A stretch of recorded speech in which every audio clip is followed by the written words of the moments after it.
السلام علیکم ویورز، امید کرتی ہوں آپ سب ایمان اور صحت کی بہترین حالت میں ہوں گے۔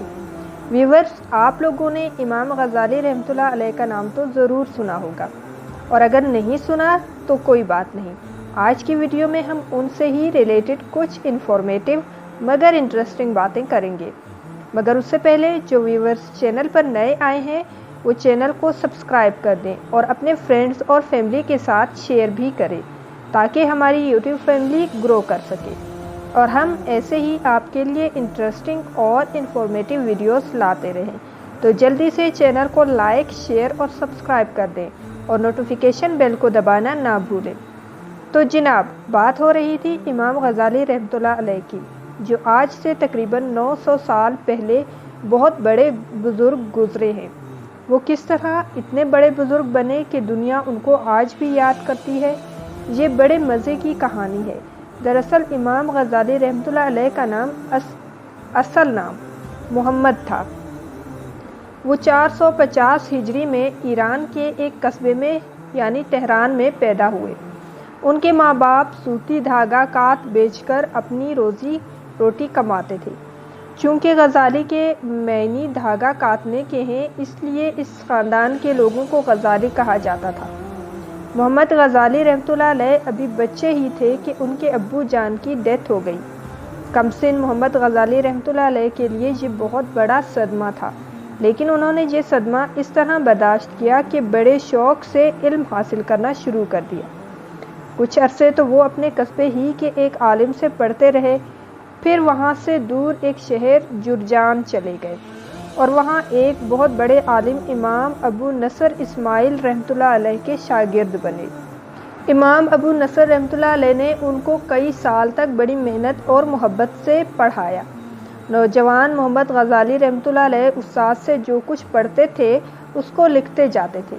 اس طرح چند سالوں میں اس کے لکھے ہوئے کاغذوں کا ایک بہت بڑا بستہ بن گیا۔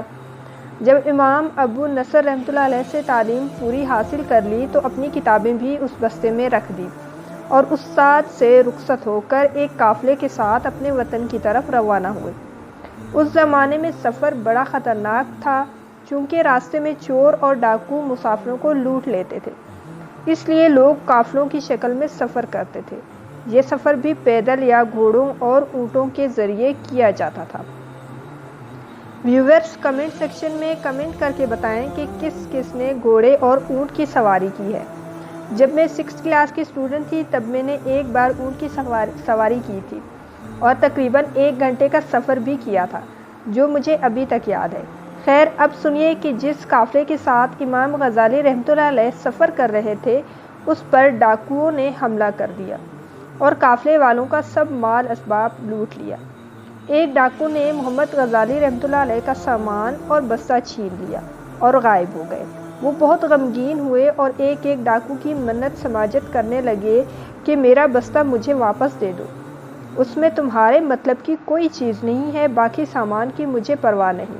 لیکن کسی ڈاکو نے ان کی بات پر کان نہ دھرا۔ آخر تھک ہار کر وہ ڈاکوؤں کے سردار کے پاس پہنچے، جو ایک طرف کھڑا اپنے آدمیوں کو حکم دے رہا تھا۔ وہ اونچے قد کاٹ کا اور بڑی بڑی مونچھوں والی شخصیت کا مالک تھا، جس کے چہرے پر کافی رعب تھا، جسے دیکھ کر کوئی بھی شخص ڈر جاتا، جس کے سامنے کسی کو بولنے کی ہمت نہ ہوتی تھی۔ نوجوان محمد غزالی رحمۃ اللہ علیہ خاموشی سے ان کے سامنے کھڑے ہو گئے۔ اس وقت ان کے چہرے پر ہوائیاں اڑ رہی تھیں۔ ڈاکوؤں کے سردار کی نظر اس پر پڑی تو اس نے کڑک کر پوچھا، کیوں میاں لڑکے، تم کس لیے یہاں کھڑے ہو؟ جناب، میں ایک غریب طالب علم ہوں اور کئی سال سے جرجان میں علم حاصل کرتا رہا۔ اب اپنے گھر واپس جا رہا ہوں کہ آپ کے آدمیوں نے میرے قافلے کو لوٹ لیا۔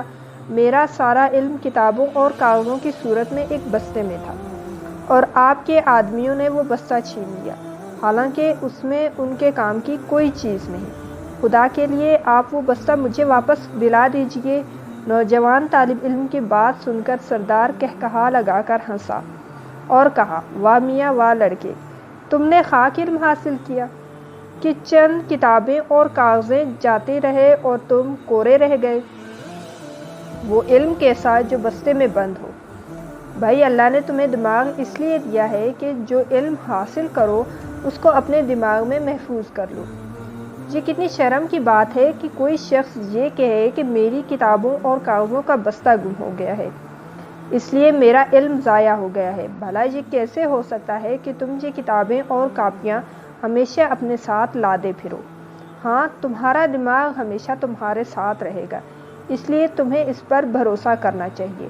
یہ کہہ کر اس نے اپنے ساتھیوں کو حکم دیا کہ طالب علم کا بستہ واپس دے دیں۔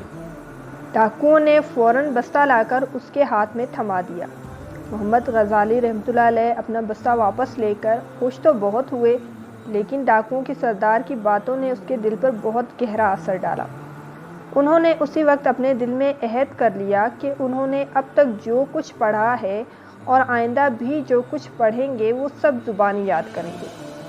چنانچہ وطن پہنچ کر انہوں نے جو کچھ امام ابو نصر رحمۃ اللہ علیہ سے پڑھا تھا اسے 3 برس میں دن رات ایک کر کے زبانی یاد کر لیا۔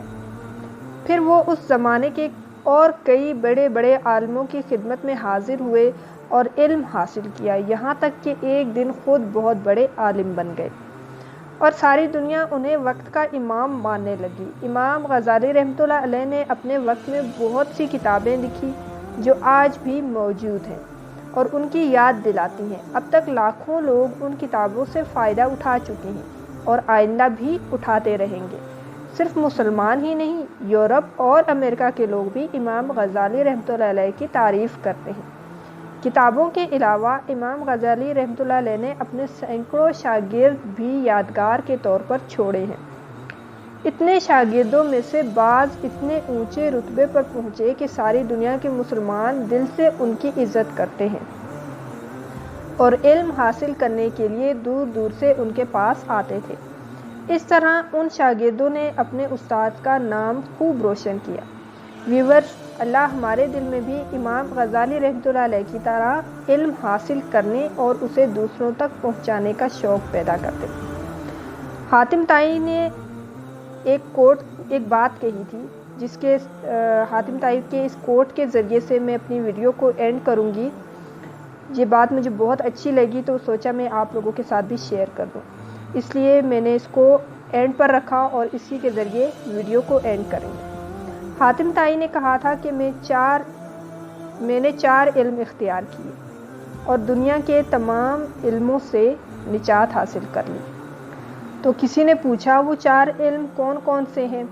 حاتم نے جواب دیا کہ پہلا یہ کہ میں یہ سمجھ گیا کہ جو رزق میری قسمت میں لکھا ہے وہ نہ تو زیادہ ہوتا ہے اور نہ کم، اس لیے میں زیادہ کی طلب سے مطمئن ہو گیا، یعنی مجھے رزق کا خوف نہیں رہا۔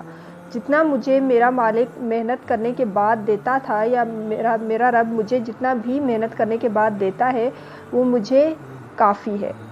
یعنی کہ انہوں نے اپنی پوری محنت کی، ایسا نہیں کہ وہ انہوں نے محنت کرنا ہی چھوڑ دیا کہ جتنا رزق میرے نصیب میں لکھا ہے وہ مجھے ملے گا اور ایک جگہ پہ بیٹھا رہا، نہیں، انہوں نے اپنی پوری ایفرٹس پٹ کی، اپنی جتنی جو بھی جہاں انہیں لگا کہ اتنی محنت کرنی چاہیے اور اتنی ایفرٹس پٹ کرنی چاہیے، انہوں نے وہ ساری ایفرٹس پٹ کی۔